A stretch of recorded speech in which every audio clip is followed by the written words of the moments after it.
미국의 대도시에 설치된 철저한 보안 시스템 덕분에 끔찍한 범죄 사건의 범인 모습이 6대의 CCTV 중 하나에 포착되었습니다. 그러나 단서와 증거를 조합하는데 3년이 걸린 후에야 경찰은 그 영상에 나타난 범인의 신원을 확인할 수 있었습니다. 이 사건은 특별한 정황 때문만이 아니라 수사관들이 단 한 장의 사진을 이용해 사건을 해결했다는 점에서도 언론과 대중을 충격에 빠뜨렸습니다. 더욱 놀라운 점은 범인이 공공연히 법 집행기관이 일부 신문 내용을 은폐했다고 비난했다는 것이었습니다. 결국 CCTV가 무엇을 포착했으며 범인이 정말로 불공정한 판결을 받은 것인지에 대한 의문이 남았습니다. 이 사건의 미스터리는 지금부터 공개될 예정입니다. 자세한 내용에 들어가기 전에 저희 채널을 구독하고 알림을 설정하여 흥미로운 영상을 놓치지 마시기 바랍니다.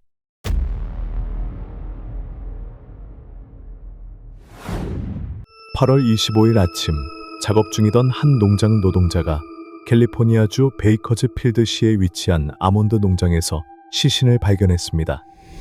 그 남성은 크게 충격을 받고 농장 주인에게 즉시 알렸습니다. 이후 농장 주인은 즉시 경찰에 신고하여 사건을 알렸습니다. 경찰이 시신이 발견된 현장에 도착했을 때 피해자의 몸에서 지갑을 발견했습니다. 이를 통해 경찰은 사망자의 신원이 45세의 토드 챈스임을 확인할 수 있었습니다. 지갑은 온전한 상태였으며 상당한 금액의 현금이 들어있어 경찰은 강도 동기와의 연관 가능성을 배제했습니다. 대신 경찰은 이번 사건이 계획적으로 준비된 살인일 가능성이 크다고 판단했습니다.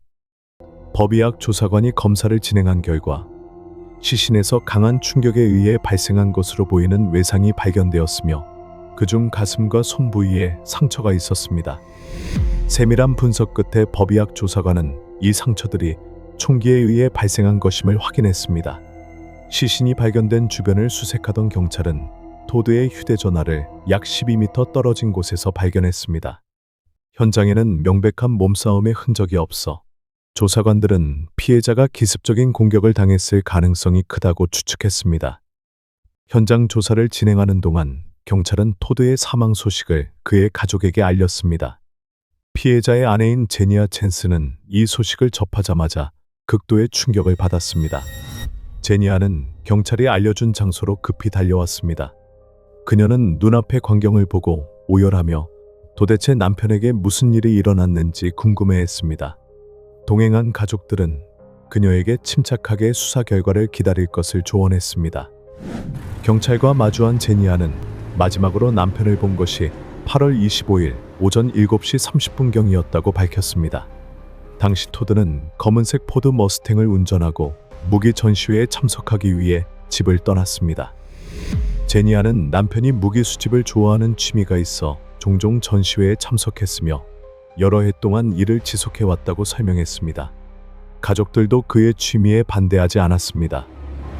경찰이 토드의 무기 수집품을 확인하고 싶다고 요청하자 제니아는 이를 보여주었으며 남편이 총기를 구매할 때 정식으로 발급받은 허가증도 제출했습니다. 그 후 제니아는 남편의 수집품 중 한 가지가 원래 있던 자리에서 사라진 것 같다고 언급했습니다. 사건 발생 전 일정 기간 동안 남편이 해당 물건을 언급하거나 들고 다니는 모습을 본 적이 없었기 때문입니다. 제니아의 이러한 진술을 바탕으로 경찰은 범인이 토드의 그 물건을 이용해 범행을 저질렀을 가능성을 의심했습니다. 그러나 경찰은 토드가 차량 강도를 당한 희생자일 가능성도 배제하지 않았습니다. 어쩌면 사라진 물건은 단순한 우연일 수도 있었습니다. 사건의 원인에 대한 여러 추측이 나오는 가운데 토드의 포드 머스탱 차량이 베이커즈필드 남서쪽에서 발견되었습니다. 한 주민이 수상한 차량이 있다는 신고를 했고 번호판을 조회한 결과 경찰은 그 차량이 토드의 것임을 확인했습니다. 조사 결과 차량의 문은 잠겨있지 않았으며 운전석 앞 좌석 바닥에 열쇠가 놓여 있었습니다. 또한 경찰은 토드의 수집품에서 사라진 물건과 일치하는 물건을 차량 내부에서 발견했습니다. 토드의 차량이 발견된 지역은 미국에서도 범죄자들의 은신처로 악명이 높은 곳이었습니다. 그러나 주변을 면밀히 조사한 경찰은 누군가가 수사를 혼란스럽게 만들기 위해 일부러 이곳에 차량을 두었을 가능성을 의심했습니다. 경찰이 남편의 차량이 그 지역에서 발견된 이유를 알고 있는지 질문하자 제니아는 눈물을 흘렸습니다. 그녀는 남편이 선량한 사람이었으며 절대 폭력적인 사람들과 어울리거나 갱단과 연관될 사람이 아니라고 단언했습니다. 제니아의 말에 따르면 토드는 건강한 생활 방식을 유지했고 도박에 빠져 있지도 않았으며 전과도 없었습니다. 그녀는 남편의 차량이 범죄자들이 은신하는 지역에서 발견되었다는 사실을 이해할 수 없었습니다. 경찰은 토드의 차량이 발견된 지역에 거주하는 몇몇 주민들을 상대로 진술을 확보했습니다. 하지만 그들 모두 차량이 언제부터 그곳에 있었는지 알지 못한다고 답했습니다. 경찰이 단서를 찾기 어려운 상황에서 몇몇 목격자로부터 전화가 걸려왔고 경찰은 이들과 면담을 진행했습니다. 목격자들은 사건 당일 오전 9시경 해당 지역에서 수상한 사람이 걷고 있는 것을 보았다고 진술했습니다. 특히 한 가정집 앞에 설치된 감시 카메라가 그 사람의 모습을 녹화했습니다. 경찰이 확보한 영상 속에서 용의자는 평균 신장을 가지고 있으며 모자를 쓰고 안경을 착용한 채 여러 겹의 옷을 입어 변장하고 있었습니다. 이후 경찰은 수사를 확대하여 다른 감시 카메라의 영상을 수집했습니다.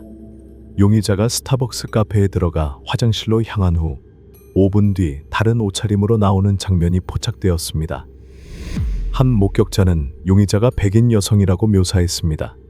수집된 영상을 다시 분석한 결과 경찰은 해당 여성이 긴 머리를 야구 모자 안으로 넣고 얼굴을 가려 남성처럼 보이도록 위장했음을 확인했습니다. 스타벅스 맞은편에 있는 철물점의 감시 카메라는 용의자가 자신의 첫 번째 옷차림을 쓰레기장 근처에 쌓여있는 흙자루 뒤에 버리는 모습을 촬영했습니다.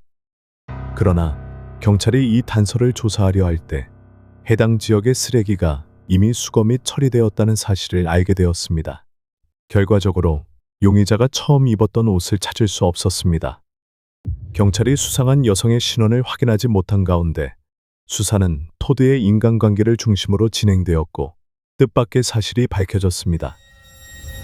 토드는 베이커즈필드 외곽의 농업지역에서 성장한 진정한 카우보이였습니다. 그는 항상 카우보이 모자를 쓰고 부츠를 신었습니다. 토드는 오프로드 차량을 즐겨 운전했고 돼지를 키우며 동생과 함께 가족의 말을 돌보았습니다. 또한 그는 빠른 속도의 차량을 좋아하여 청소년 시절 여러 스포츠카를 운전했습니다. 토드의 어머니에 따르면 토드는 매너가 좋고 배려심이 깊은 사람이었습니다. 그의 외모뿐만 아니라 성격 때문에 많은 여성들이 그에게 호감을 가졌습니다. 매일같이 그의 가족 차량의 앞 유리에는 어떤 여성이 남긴 쪽지가 놓여 있었습니다. 그녀는 토드가 자신에게 연락하기를 바랐습니다. 하지만 많은 여성들 중에서 토드의 눈에 띈 단 한 사람이 있었습니다.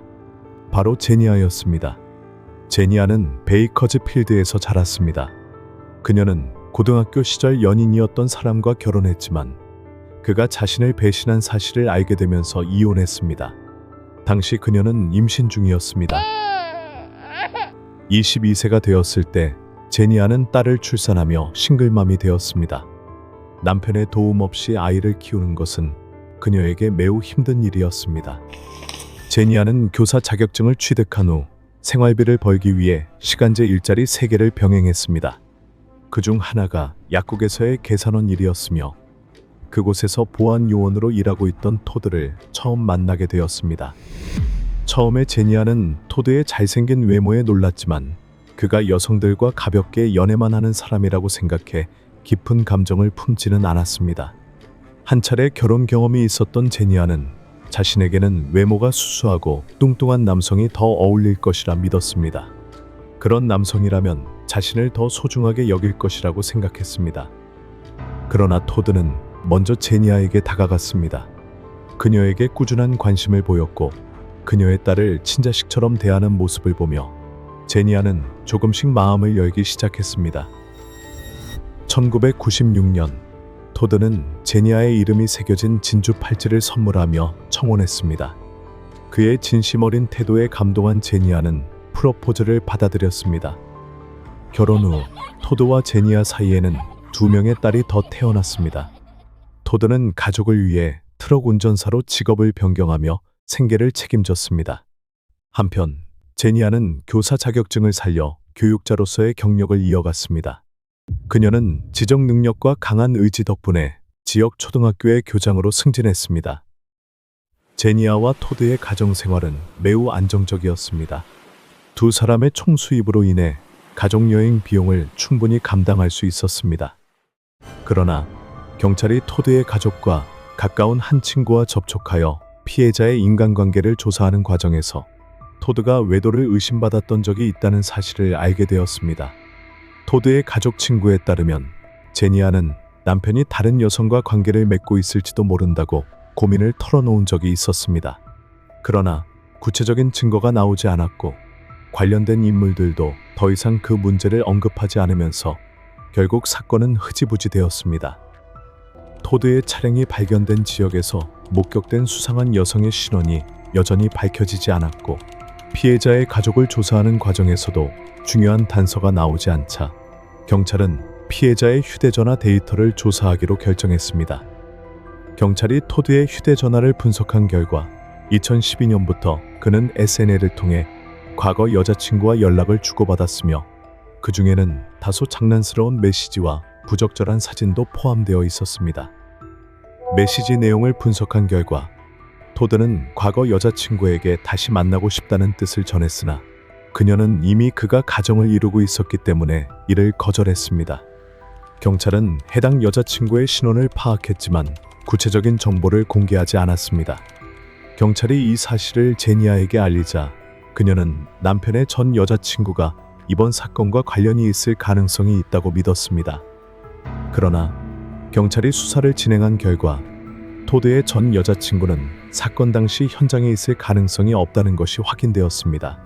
그녀는 사건 당일 주차 위반 티켓을 발부받아 이를 처리하기 위해 몇 시간 동안 다른 도시에 머물러야 했습니다. 또한 전 여자친구는 경찰 조사에서 자신은 이미 오래전부터 토드와 연락을 끊었으며 기혼 남성과의 만남을 원하지 않았다고 진술했습니다. 전 여자친구와 관련된 수사에서 특별한 단서를 발견하지 못한 경찰은 다시 한번 토드의 포드 머스탱 차량을 정밀 조사했습니다. 차량을 재검토하는 과정에서 경찰은 차량의 뒷문에서 단 하나의 지문을 발견했습니다. 놀랍게도 해당 지문은 제니아의 것이었습니다. 뿐만 아니라 차량의 운전석에서도 그녀의 DNA가 검출되었습니다. 그러나 제니아는 이전 조사에서 한 번도 남편의 차를 운전한 적이 없다고 단언한 바 있었습니다. 경찰이 거짓말을 한 이유를 추궁하자 제니아는 남편의 죽음과 자신은 무관하다고 주장하며 변호사를 선임하겠다고 밝혔습니다. 그럼에도 불구하고 경찰은 확보된 증거를 바탕으로 그녀를 체포하고 조사를 진행하기로 결정했습니다. 그러나 단 5일 후 검찰은 증거가 부족하다는 이유로 형사 기소를 거부했고 제니아는 석방되었습니다. 비록 결정적인 증거는 없었지만 수사관들은 제니아가 토드의 차량이 발견된 지역에서 목격된 여성과 동일 인물이라고 확신했습니다. 하지만 CCTV 영상의 화질이 다소 흐려 그녀를 범인으로 단정짓기에는 부족했습니다. 경찰은 여전히 제니아가 유력한 용의자라고 판단하고 다른 CCTV 영상을 분석하며 추가 증거를 수집하기 위해 노력했습니다. 수사관들이 수집된 자료와 단서들을 검토하던 중 한 장의 사진이 발견되었습니다. 그 사진은 토드가 가족과 함께 CSN The Experience 하는 전시회를 방문했을 때 촬영된 것이었습니다. 이 전시회는 라스베이거스의 한 호텔에서 관광객들을 대상으로 진행된 체험 프로그램이었습니다.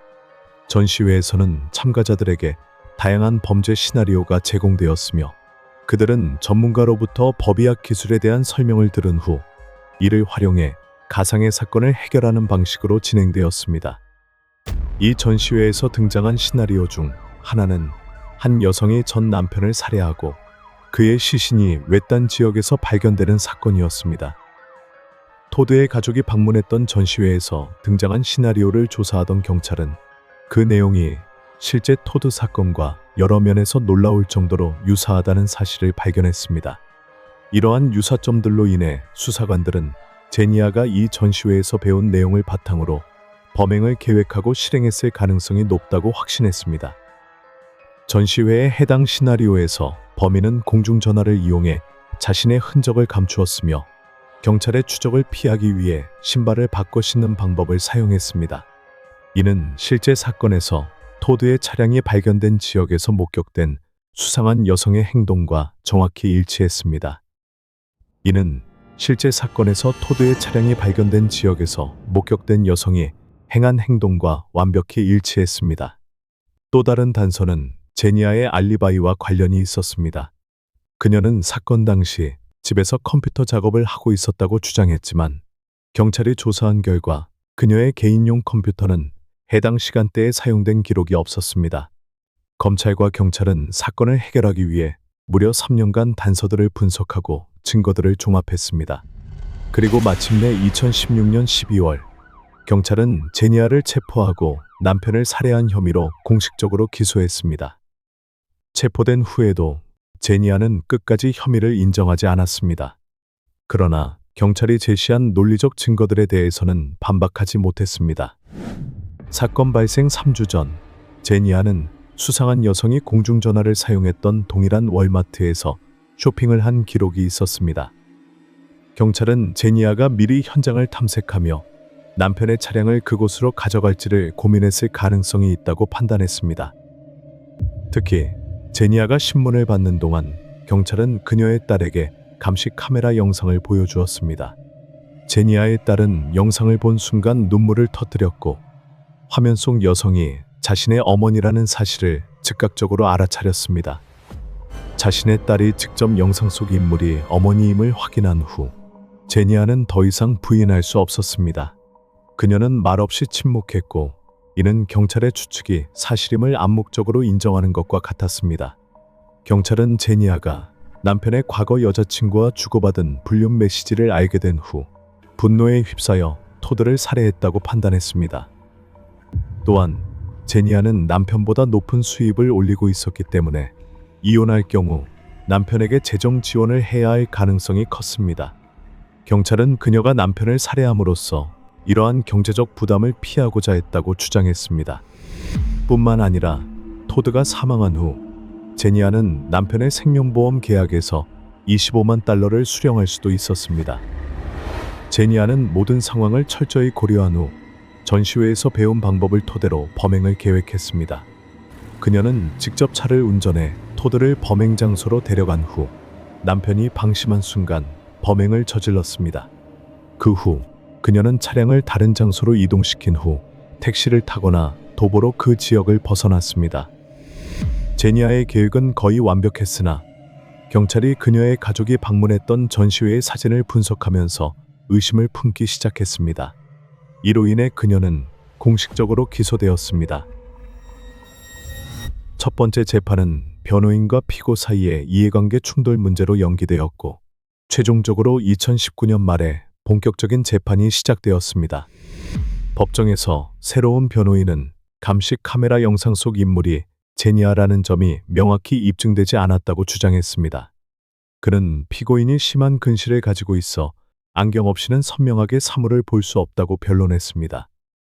그러나 검찰은 사건 발생 한 달 전 제니아가 콘택트 렌즈 2상자를 주문한 기록을 제시했습니다. 이로 인해 그녀가 범행 당시 안경 없이도 문제없이 시야를 확보할 수 있었음을 입증했습니다. 2020년 1월 31일 4주 반 동안 진행된 재판 끝에 배심원단은 제니아에게 유죄 판결을 내렸습니다. 그러나 선고 과정에서 피고의 건강 문제 및 재심 청구 등의 이유로 선고가 여러 차례 연기되었습니다. 마침내 2020년 9월 16일 법원은 제니아에게 종신형과 함께 불법 무기 사용 혐의로 추가 25년형을 선고했습니다. 결과적으로 그녀는 가석방 없는 종신형을 확정받았습니다. 재판부의 판결에 따르면 제니아는 최소 25년을 복역한 후 가석방 심사를 받을 자격을 얻게 됩니다. 그러나 판결이 내려지는 순간 그녀는 아무런 감정도 드러내지 않은 채 멍한 시선으로 허공을 바라보았습니다.